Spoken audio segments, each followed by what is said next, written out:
यदि अंदर हो कोई रोग दोष तो करके दवा मिटा डालो। चिंता हो किसी छिपे रूप की तो धावा करके हरा डालो। राजन, अगर किसी दुश्मन का डर हो तो उसके ऊपर आक्रमण बोल दो। अगर कोई तुम्हारे बीमारी हो गई तो उसका इलाज करवा लो। कंस ने कहा बाबा बीमारी तो ऐसी हमारे है, मैं उस बीमारी का जितना इलाज करवाया हूं बीमारी उतनी बढ़ती चली गई। नारद जी ने कहा ऐसी क्या बात है? कंस ने कहा महाराज ज्योतिषियों ने बताया था, आकाशवाणी हुई थी कि देवकी का 8वां लाल हमारा काल है। मैंने महाराज हर व्यवस्था किया, मैंने हर जतन किया, बहन बहनोई को जेल में डाल दिया। 6 बच्चे तो उनके मैंने स्वयं पटक करके मारे हैं, 7वां गर्भ में ही नष्ट हो गया। लेकिन जब 8वां बच्चा आया तो मैं ये नहीं समझ पाया कि 2 बच्चे हुए कि 1 बच्चा हुआ। मैं यही नहीं समझ पाया।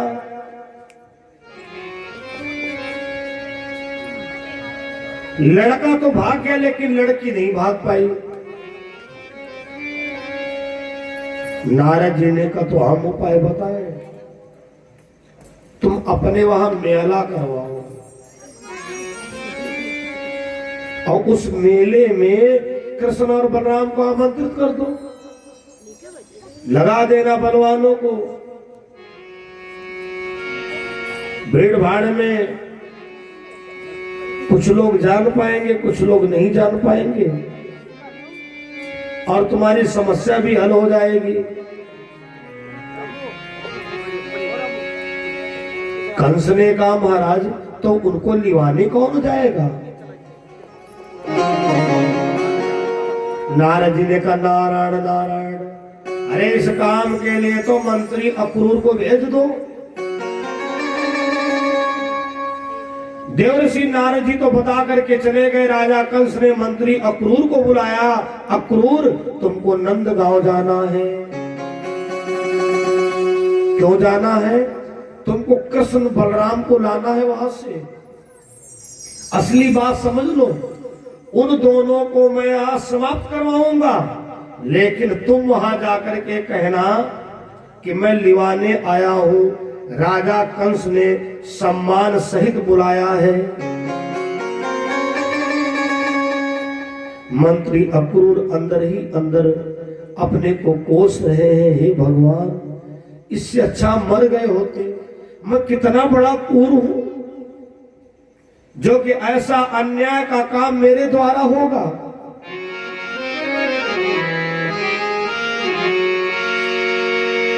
जिस समय अक्रूर नंदगांव गए, राजा कंस के लिखे हुए पत्र को नंद बाबा को दिया। नंद बाबा ने कहा मंत्री अक्रूर मुझे कंस के ऊपर बिल्कुल नहीं भरोसा है, हमको लगता है इसमें कोई उसकी नई चाल है। भगवान कन्हैया ने कहा मैया हमें 4 दिन मेला देख आने दो। जैसे ये कहा तो मैया यशोदा रोने लगी। हाँ हाँ समझ गई हूं। अपना ही जान कर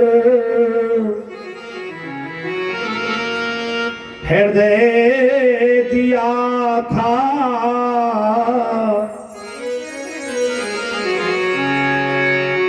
नहीं जानती थी कि पराए हो जाओगे।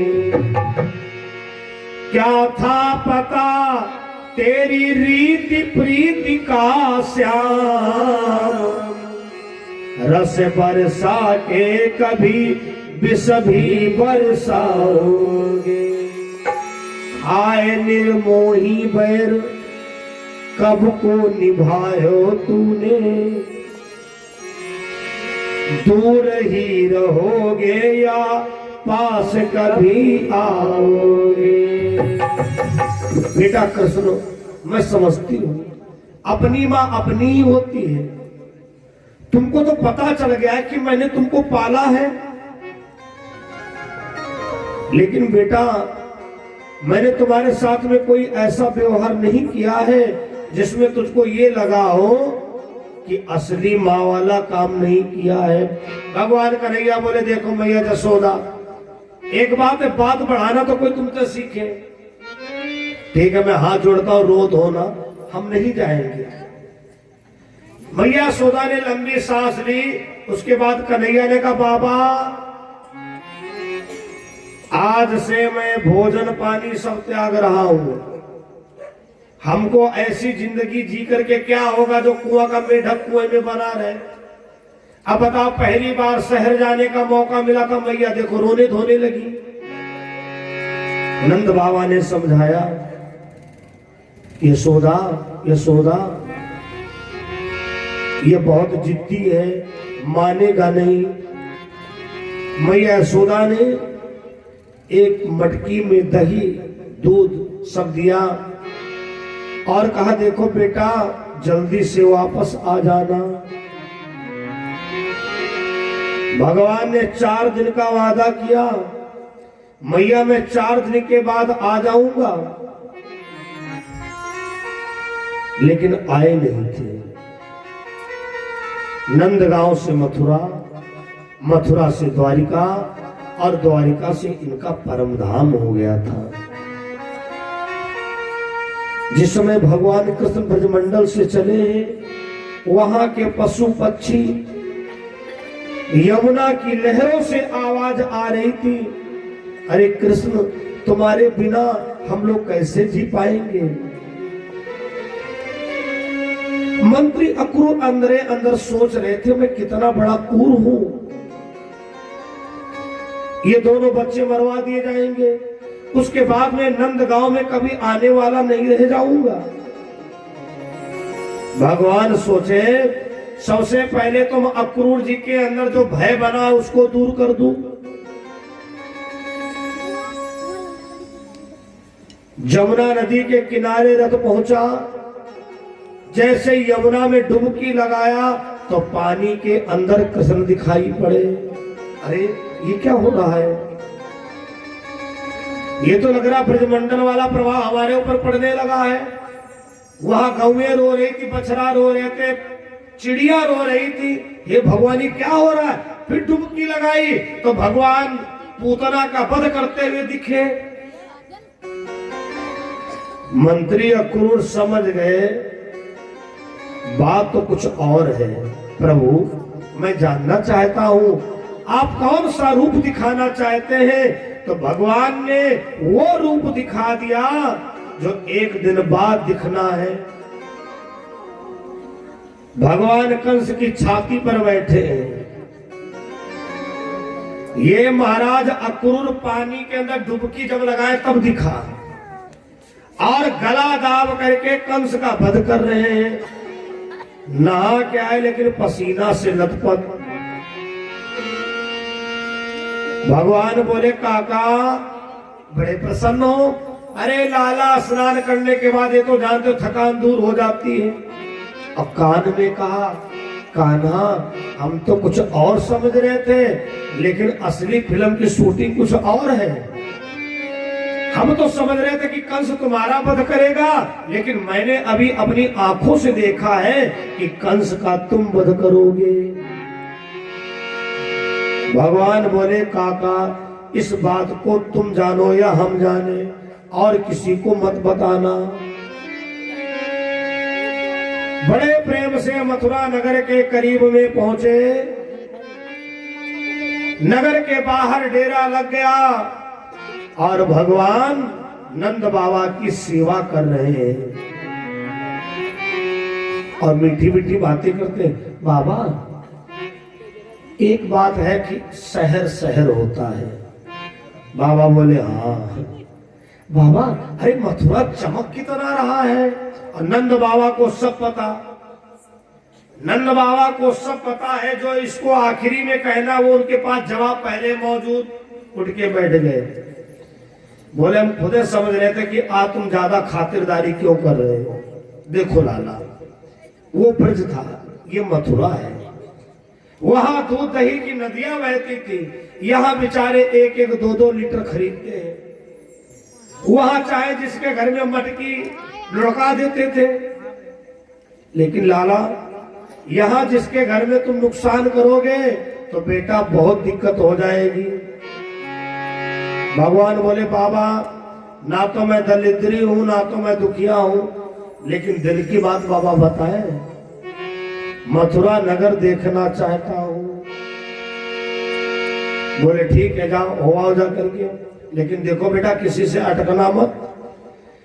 कन्हैया ने कहा बाबा अपनी तरफ से बोलूंगा नहीं, परेशान करेगा तो छोड़ूंगा नहीं। बातें दोनों हैं। ग्वाल बाल वही ब्रजमंडल वाली चाल ढाल, कोई कमर में अगमछा बांधे, कोई मुड़ैठा बांधे, कोई पैजामा गांठी तक समेटे चला जा रहा। आगे एक धोबी है, धोबी। उसने कहा भैया देखो देखो देखो, नंदगांव के चरवाहे चले आ रहे हैं। दूसरे धोबी ने कहा राजा कंस इन्हीं के लिए बड़ा चिंता करता है। इनके कहा हम एक मोगरी मारे भाई काम तमाम हो जाए। भगवान पास में गए। मेरे मामा कंस के धोबियों, हम गंवार हैं, हम देहाती हैं, हम अनपढ़ हैं, बिल्कुल सच आप कह रहे हो। लेकिन ये जो चमकते हुई पोशाकें हैं, एक एक सूट हमको दे दो, हमारी भी पोजीशन बन जाए। अब मामा से हम तुम्हारी सिफारिश कर देंगे। हम कहेंगे मामा इस धोबी का प्रमोशन कर दो। उसने कहा तुमने शीशम शकल नहीं देखी हो तो पानी में शकल देख ले। अरे पागल, इन कपड़ों की धुलाई नहीं बर्दाश्त कर पाएगा। भगवान ने एक घूसा मारा, एक घूसा मारा तो धोबी मर गया। एक धोबी मरा तो सारे धोबी कपड़ा छाड़ भाग पड़े। राजा परीक्षित जी ने सवाल कर दिया, सुखदेव महाराज ये बताइए पूर्व जन्म का कौन था। व्यास भगवान बोले ये पूर्व जन्म का वही है जिसने कहा था मैं वो राम नहीं हूं जो कि हरण की सीता को स्वीकार कर लूं। इसी के कारण सीता जी को वनवास मिला, इसी के कारण सीता को पुनः धरती में समाना पड़ा। और भगवान ने कहा था त्रेता में नहीं लेकिन द्वापर में तेरा कल्याण करूंगा। आज उसी धोबी का वध किया है।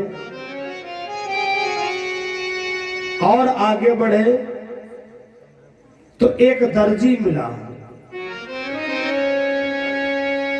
हाथ जोड़ के खड़ा हो गया। बलराम ने कान में कहा भैया कुछ इसकी चाल ढाल हमारी जानी पहचानी लग रही है।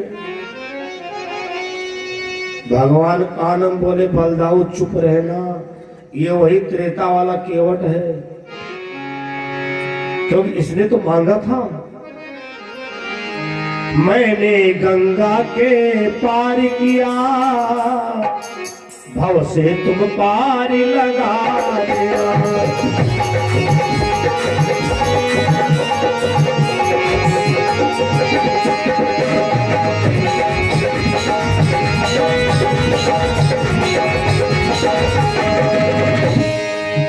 मैंने गंगा के पार किया,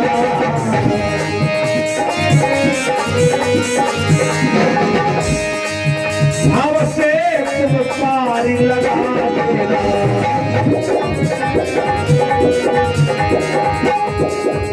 यहाँ हमने पार लगाया है, यहाँ हमने पार लगाया है, वहाँ हमको पार लगा देना।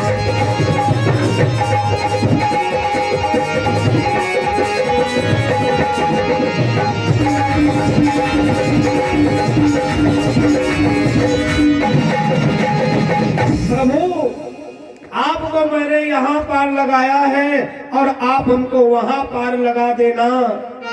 मल्लाह कहीं मल्लाहों से उतराई न लेते हैं भैया।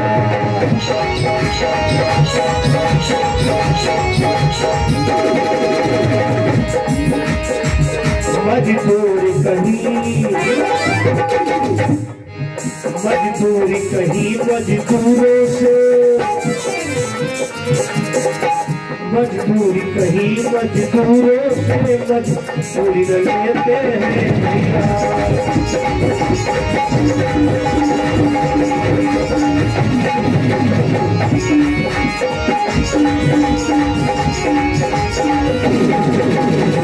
भगवान ने कहा था जाओ केवट, हमारी तुम द्वापर में भी सेवा करोगे।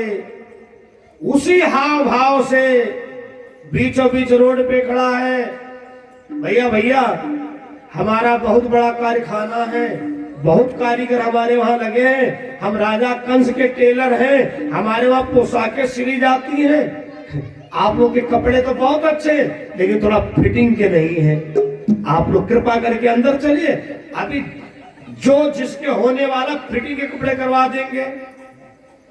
बलदाऊ ने कान में कहा है बड़ा अच्छा करिए, त्रेता में कितने हिसाब से सेवा लिया और देखो द्वापर में भी सेवा करने जा रहा है। सबके बढ़िया काट छाड़ करके कपड़े बना दिए, सब ग्वाल बाल पहने हैं। एक दूसरे से कहते हैं क्यों तुम तो यार बहुत जम रहे, हम कैसे लग रहे? बोले तुम तो बहुत अच्छे लग रहे हो। धर्म प्रिय सज्जनों, आगे चले। इस जगह पर अधिक कथा त्रेता की है, कंस वध में अधिक कथा त्रेता की है। धोबी वो भी त्रेता का, दर्जी वो भी त्रेता का, जो अगली मुलाकात होने जा रही वो भी त्रेता की है। 3 जगह से टेढ़ी पीठी में कुबर निकला। कंस के दरबार में चंदन लगाने के लिए जाया करती थी जिसका नाम था कुब्जा। जैसे ही भगवान को उसने दूर से देखा, भगवान की ओर निहारने लगी, भगवान के मुंह से निकल गई कहा सुंदरी। रोने लगी सरकार, मथुरा के लोग मुझे कुबड़ी कहते खराब नहीं लगता है, मुझे कुद रूपा कहते नहीं खराब लगता है, लेकिन सरकार आपने सुंदरी कहकर के मेरा बहुत बड़ा अपमान किया है। भगवान बोले हमने कहा नहीं तुम सुंदरी हो। उसने कहा सरकार कैसे आपने सुंदरी मुझको कह दिया? भगवान बोले अरे सुंदरी, तुम्हारे जैसा त्याग और तुम्हारे जैसा इंतजार कोई कर ही नहीं सकता है। वो बोली सरकार जरा देर ठहरो, तमन्ना यही है, अभी मैंने जी भर के देखा नहीं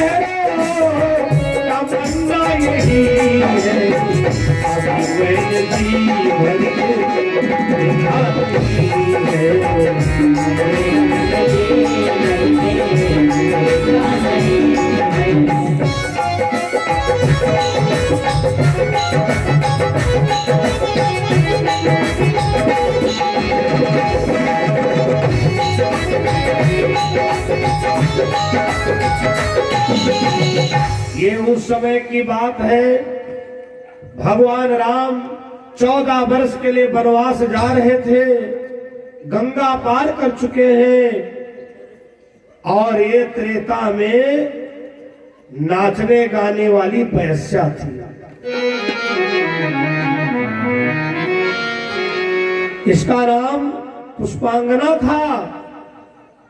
भगवान राम के आगे खड़ी हो गई और सीता जी से कहा, बहन अगर राघव की तुम ना सेवा कर सको तो हमें लिए चलो, मैं राघव की सेवा करूंगी। सीता जी को गुस्सा आ गया, अरे वैश्या, अगर पत्नी अपने पति की सेवा ना कर पाई तो तुम जैसी वैश्याएं सेवा करेंगी? तुझे अपने रूप पर अहंकार है, जाओ मैं तुझे श्राप देती हूं कि वक्रा भाव 3 जगह से टेढ़ी हो जा। भगवान राम बोले, हाय सीता, तुमने ये क्या कर दिया?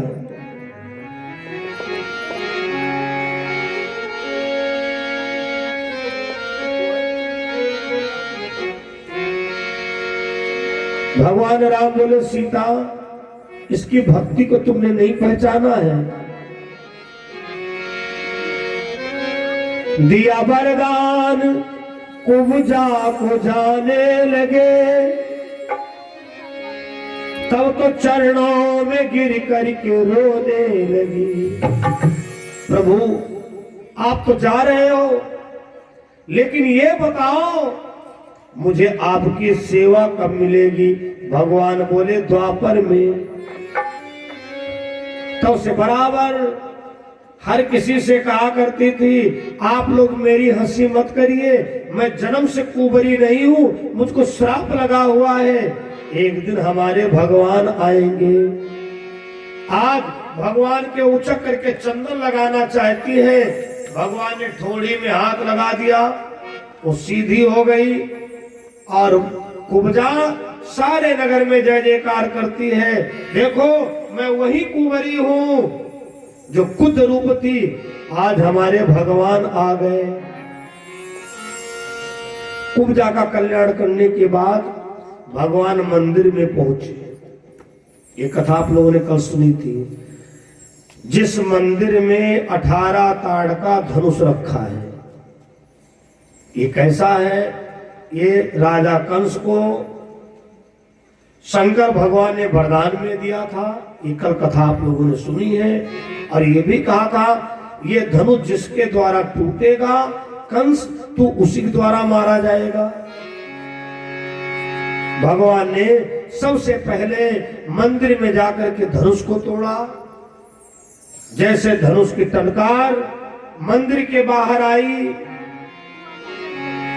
चारों तरफ से घेर लिया, बचने ना पाए। ये राजा कंस को काल है भैया, बचने ना पाए। भगवान के सामने चारूण आया, बलदाऊ के सामने मुष्टिकासुर आया। मुष्टिकासुर तो इतना बड़ा बलवान है, अगर किसी के एक घूसा मार दे तो मर जाएगा। मुष्टिक मूर्छित हो गया, खा मुष्टिक की मार, इस कुश्ती के अंत में आई बड़ी बहार। बलदाऊ जी ने एक घुसा मारा, मुष्टिकासुर मर गया। चारूण का वध भगवान कृष्ण ने किया। उसके बाद कुबिलिया पिंड नाम का हाथी सूंड उठा के बोला, हमारे जीते जी गेट के अंदर नहीं जा सकते हो, मैंने कंस को वचन दिया है। भगवान ने पकड़ी सूंड और बलदाऊ ने पकड़ी पूंछ, उसको नचाना शुरू किया। 4 चक्कर लगाया, छोड़ दिया, हाथी गिरा, तराम से गेट टूट गया, हाथी मर गया। हाथी के 2 प्रकार के दांत होते हैं, खाने वाले और देखने वाले। देखने वाले बड़े बड़े दांत, एक बलदाऊ जी ने उखाड़ लिया, एक कृष्ण जी ने उखाड़ लिया। राजा कंस के दो ड्योढ़ीवान थे, एक का नाम था शल्य और एक का नाम था तोशल्य। इनकी बिना अनुमति के कंस तक कोई पहुंच ही नहीं सकता है। दोनों ने रोका। एक की खोपड़ी पर बलदाऊ जी ने हाथी का दांत पटक दिया, खून बहने लगा। एक की खोपड़ी पर कृष्ण जी ने हाथी का दांत पटक दिया। आए लथपथ खून से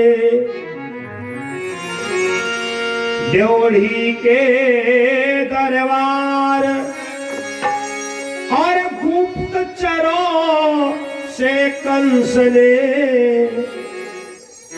लिया हाल सब जान।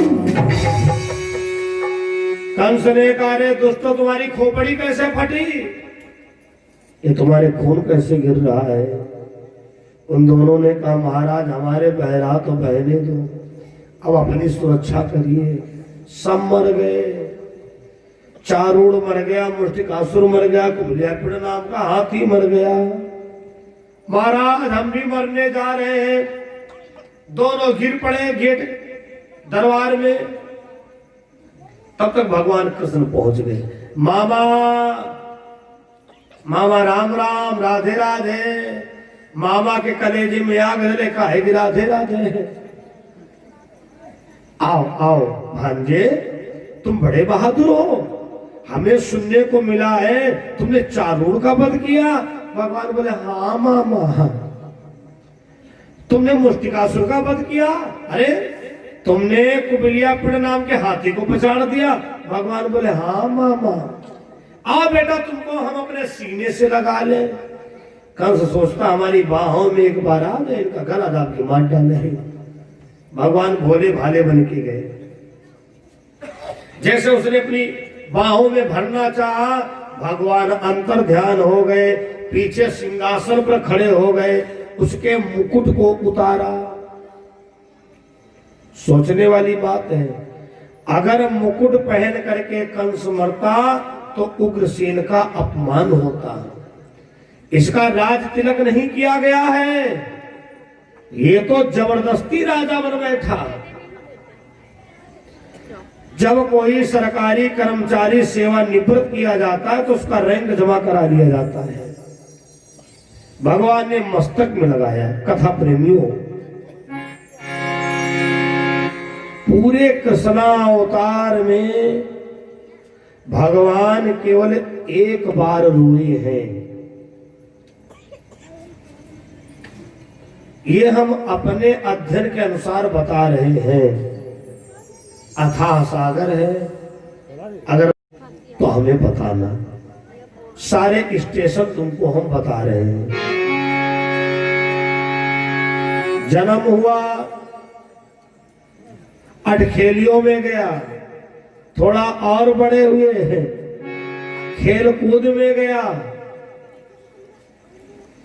कंस के वहां पहुंचे। रोने वाली बात यहां पर है, उसके बाद रोए नहीं है। फिर क्या, रुक्मिणी जी के साथ में विवाह हुआ है, पांडवों की मदद किया, अन्य अन्य लीलाएं। कृष्णावतार में केवल एक बार रोए हैं और एक बार गुस्सा आया है भगवान को। हाँ सही बात है। क्रोध एक बार आया है जब शिशुपाल का वध किया है, और रोए भगवान एक बार है जब आज कंस के बालों को पकड़ा है। भगवान बोले, मामा क्या याद है हमारी माता देवकी के बालों को पकड़ करके तुमने रथ के नीचे घसीटा था? मेरी माँ रो रही थी, भैया भैया ये क्या कर रहे हो, पागल हो गए हो, और तुम्हारे अंदर दया नहीं आई थी? तब नभवाणी थी, अब सन्मुख है ये अष्टम लाली देवकी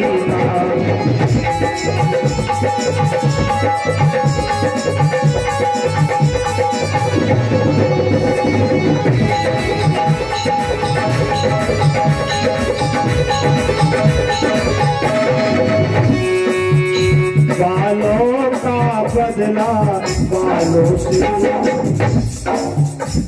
लेता है लाल देवकी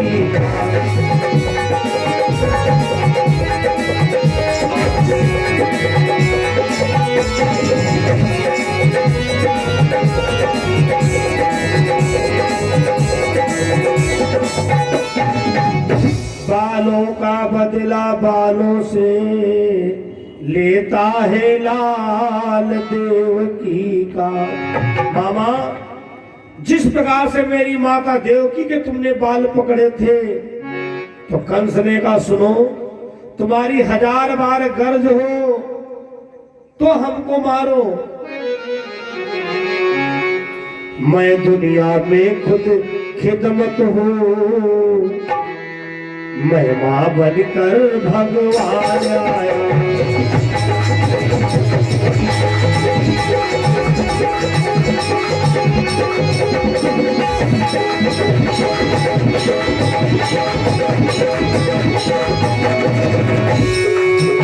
मैं दुनिया में खिदमत हूँ, महिमा बनकर भगवान आया। प्यासा लखुआ के पास गया, प्यासे के पास आया।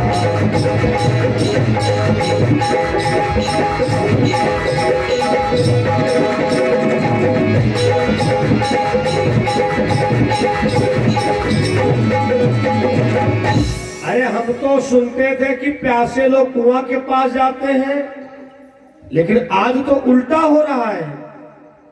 कुआं प्यासे के पास आया है, लोग भगवान ढूंढते हैं, अब भगवान हमारे घर स्वयं चल करके आया है। निरख चतुर्भुज रूप को कृष्ण नाम उच्चार, 3 हिचकियों में किया राक्षस का उद्धार।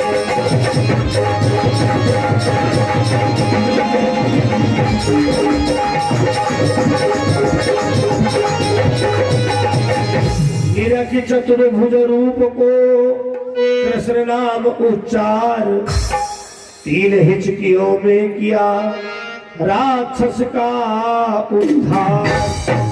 भगवान आज कंस का वध करते हैं और अपने नाना उग्रसेन को कारागृह से मुक्त कराया, अपने माता पिता को कारागृह से मुक्त कराया और मथुरा की राजगद्दी पर महाराज उग्रसेन पुनः बिठाए जाते हैं। आधो बार भगवत नाम संकीर्तन करें।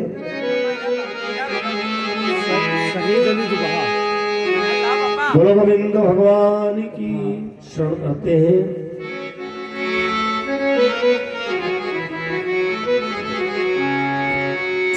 बड़ी मस्ती में संकीर्तन करें।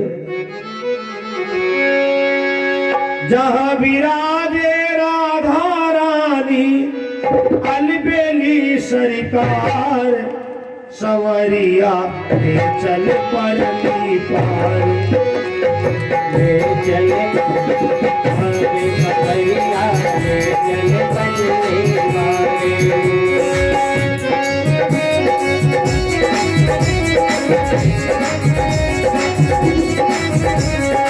जहाँ विराजे राधा रानी, जहाँ विराजे राधा रानी, अलबेली सरकार, संवरिया कन्हैया, संवरिया ले चल परली पार, ले चल परली पार, कन्हैया ले चल परली पार।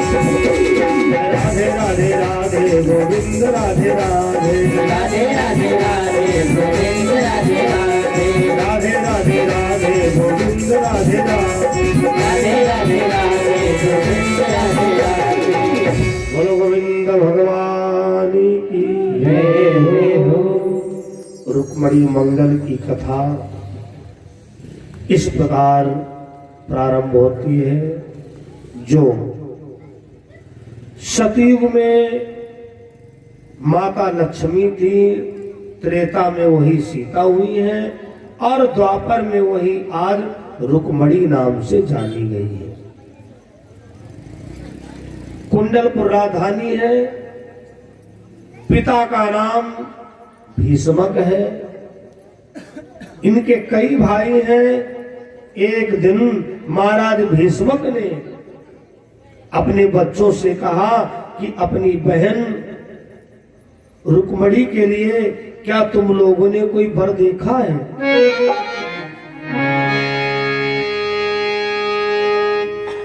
बड़े वाले पुत्र ने कहा पिताजी वर? रुकुम वीर ने अंत में कहा हृदय का हाल, तात रुक्मणी योग है नरेश शिशुपाल। पिताजी हमारी बहन के योग अगर है तो शिशुपाल है। अगर रुक्मणी का विवाह शिशुपाल के साथ में किया जाए तो बहुत अच्छा रहेगा। कुल भी अच्छा, घर भी अच्छा,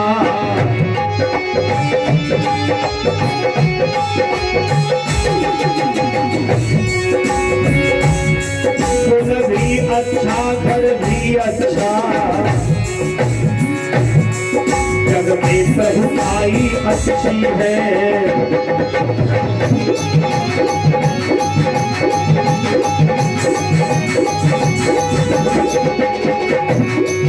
मैं दावे से ये कहता हूँ,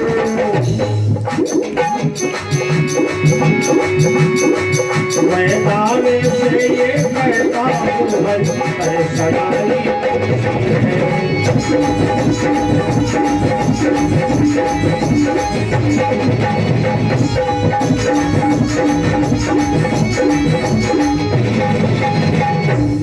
देखो पिताजी मैं दावे के साथ कहता हूँ हमारी बहन रुक्मणी के योग एक ही व्यक्ति है जिसका नाम है शिशुपाल।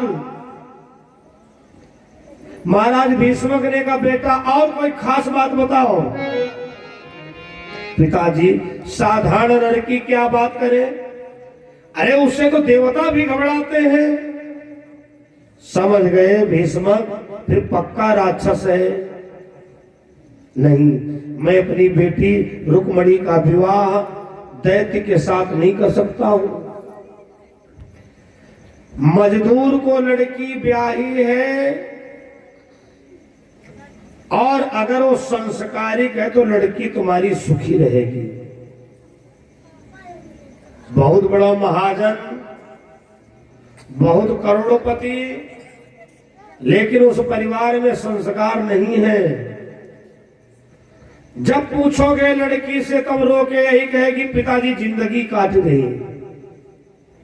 धर्मप्रिय सज्जनों, भीष्मक ने कहा लड़की के विवाह में सबसे पहले देखना चाहिए घर भर कुल, तब विवाह करना चाहिए। छोटे वाले पुत्र से कहा रूपक से,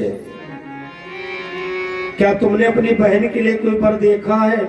उसने कहा पिताजी अगर बहन रुक्मणी का विवाह है पुरुष रतन जो पुरुषों में जिनसे यह शादी की जाए,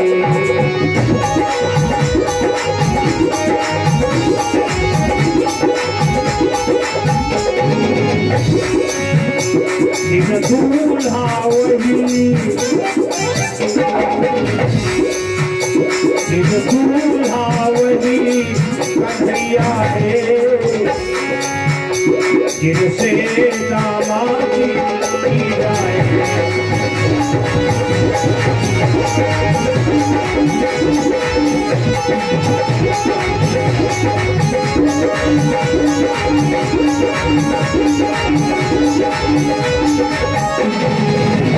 पिताजी पुरुषों में पुरुष रतन अवतारी पुरुष, अगर कृष्ण जी के साथ में रुक्मणी का विवाह किया जाए तो बहुत अच्छा रहेगा।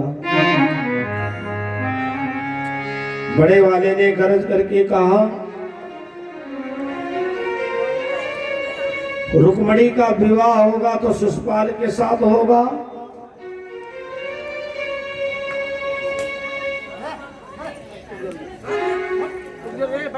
अरे छोड़ो छोड़ो छोड़ो छोड़ो, कोई बात नहीं कोई बात नहीं, आप लोग कथा सुनो बैठ जाओ बैठ जाओ कोई बात नहीं, वो तो बहुत देर से लग रहा था।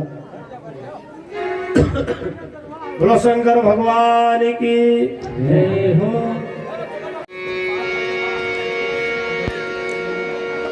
बड़े वाले ने रुक्मणी का विवाह शिशुपाल के साथ में जबरदस्ती तय कर दिया। उधर से रुक्मणी के साथ ब्याहने के लिए शिशुपाल की बारात आती है। रुक्मणी की मां ने रुक्मणी से कहा, बेटी जाओ गिरिजा जी के मंदिर में पूजन कराओ जाकर के, और झांकी अगर तैयार है, बनी कि नहीं बनी तो ले आए, यहाँ पर कुर्सी डाल देना। बोलो गोविंद भगवान की जय हो। ब्रह्म सच्चिदानंद भगवान की जय हो। जय जय गिरिवर राजकिशोरी, जय जय गिरिवर राज किशोरी, जय महेश चकोरी, जय महेश चकोरी।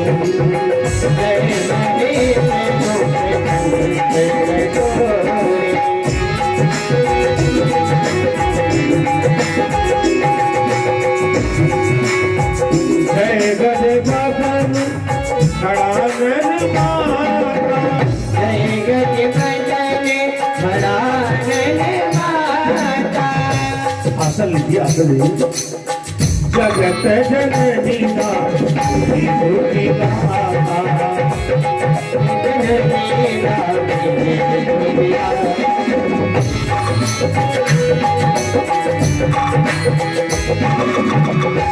गिरिजा जी के मंदिर में गई और प्रार्थना करती है, हे भोले बाबा, जय गज बदन खड़ानन माता, जगत जननी दामिनी धुति दाता। हे भोलेनाथ, हमारे भाई ने हमारा विवाह एक दैत्य के साथ में तय कर दिया है। अब बताओ मेरी लाज कैसे बचे। हमारा छोटा भैया द्वारिकाधीश के साथ में सोच रहा है, मेरे पिताजी भी उस विवाह से खुश हैं, लेकिन बारात हमारे नगर में आ चुकी है।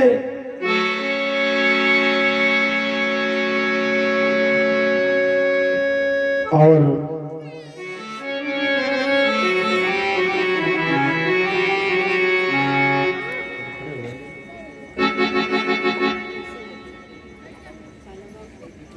कृष्ण और रुक्मणी का मंगल अभी थोड़ी देर में कन्यादान होगा बाकायदा। पहले रुक्मणी जी भोले बाबा से मांगे,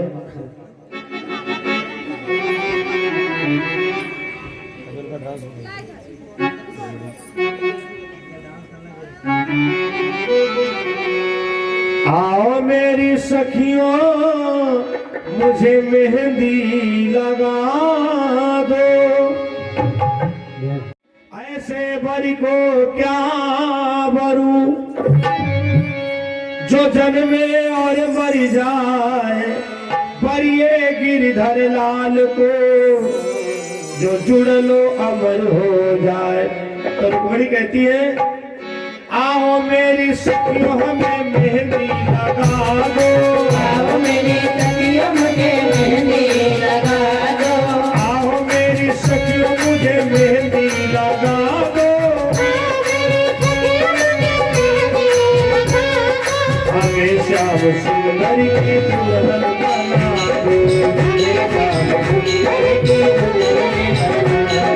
हमें श्याम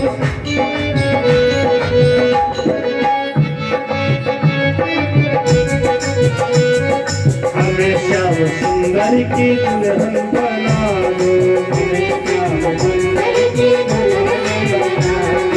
आओ मेरी सखियों मुझे मेहंदी लगा दो।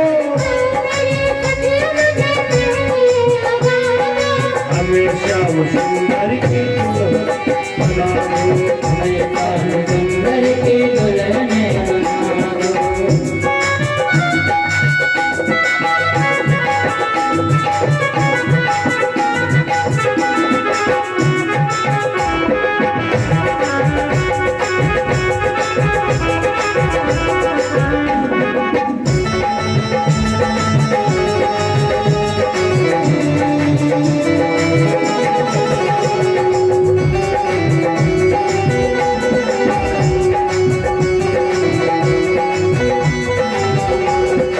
ऐसी लगा दो रंग नाही छूटे। लगा दो रंगदारी गोटे। देखिए अभी सब बैठे रहे, हम आपको कन्यादान के लिए संकल्प दिलाएंगे। विधि विधान द्वारा ऐसे थोड़ी हो, क्योंकि पूरी भागवत में रुक्मिणी का विवाह एक ऐसा है जिसका नाम है मंगल।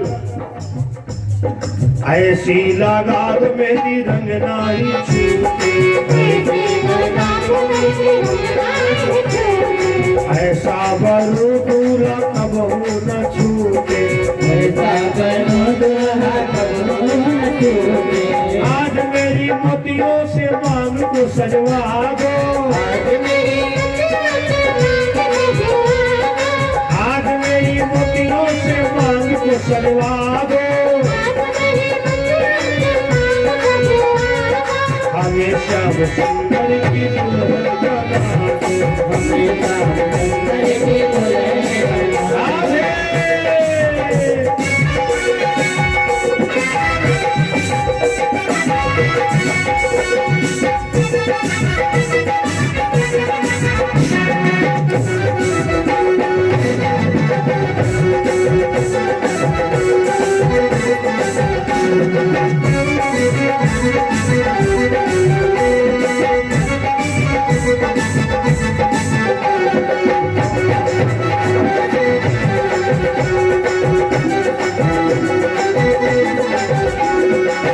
ऐसी ओढ़ू चुनरी रंग नाही छूटे। ऐसी ओढ़ू चुनरी रंग नाही छूटे।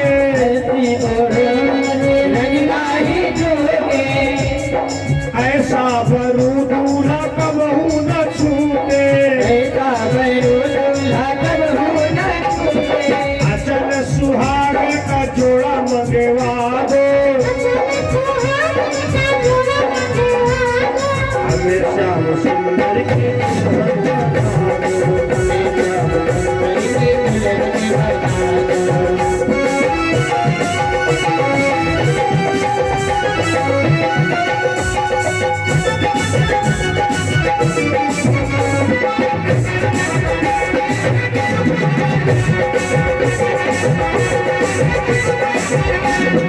आओ मेरी सखियों मुझे मेहंदी लगा दो।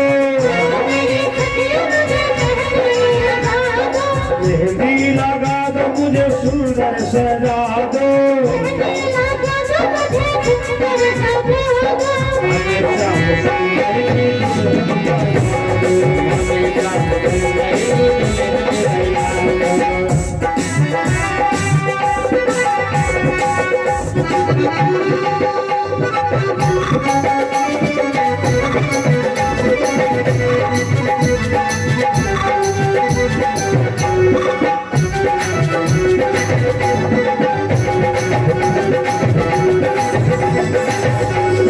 हाँ मेरी सखियों मुझे मेहंदी लगा दो। मेहंदी लगा दो मुझे सुंदर सजा दो। हमें श्याम सुंदर की दुल्हन बना दो। हमें श्याम सुंदर की दुल्हन बना दो, हमें श्याम सुंदर की दुल्हन बना दो। बोलो कृष्णचंद्र भगवान की जय हो। ब्रह्म सच्चिदानंद भगवान की। रुक्मणी गिरजा जी के मंदिर में पत्र लिखती हैं। भगवान भोले बाबा की कृपा से एक ब्राह्मण मंदिर के सामने से निकला और रुक्मणी ने वो पत्र ब्राह्मण को दिया। पत्र ब्राह्मण को दिया। ब्राह्मण पत्र द्वारिका लेकर के आया और भगवान कृष्ण को सारी बात बताई। कुंडलपुर के राजा भीष्मक, उनकी बेटी का नाम रुक्मणी है और उन्होंने ये पत्र भेजा है। भगवान पत्र को पढ़े और ब्राह्मण को रथ पर लेते हैं। पहुंच गए वहीं पर जहां पर रुक्मणी भगवान शंकर जी के मंदिर में पूजा कर रही है। जैसे रुक्मणी ने भगवान कृष्ण को देखा, माला पहना दिया। भगवान बोले, रुक्मणी ये तुमने क्या किया? हमको तो कुछ पता भी नहीं था, ना मैं सेना लेके आया हूं, अकेले आया हूं। अब ये लोग हमको चारों तरफ से घेर लेंगे, हम युद्ध करें कि रथ चलाएं? रुक्मणी ने कहा, महाराज हमें युद्ध भी करना आता है, हमें रथ भी चलाना आता है। अब आप बताइए दो में से कौन सा काम करोगे? भगवान बोले, रुक्मणी तुम रथ चलाओ और हम युद्ध करेंगे। रुक्मणी ने लगाम संभाली और भगवान ने युद्ध शुरू किया। शिशुपाल की सेना मारी गई, शिशुपाल को भागना पड़ा। रुक्मणी के भाई को बहुत अपमान लगा। भगवान रुक्मणी को लेकर द्वारिका आए। जब राजा भीष्मक को पता चला कि हमारी बेटी को द्वारिकाधीश ले गए हैं, सारी विवाह की सामग्री एकत्र कर द्वारिका में आए हैं।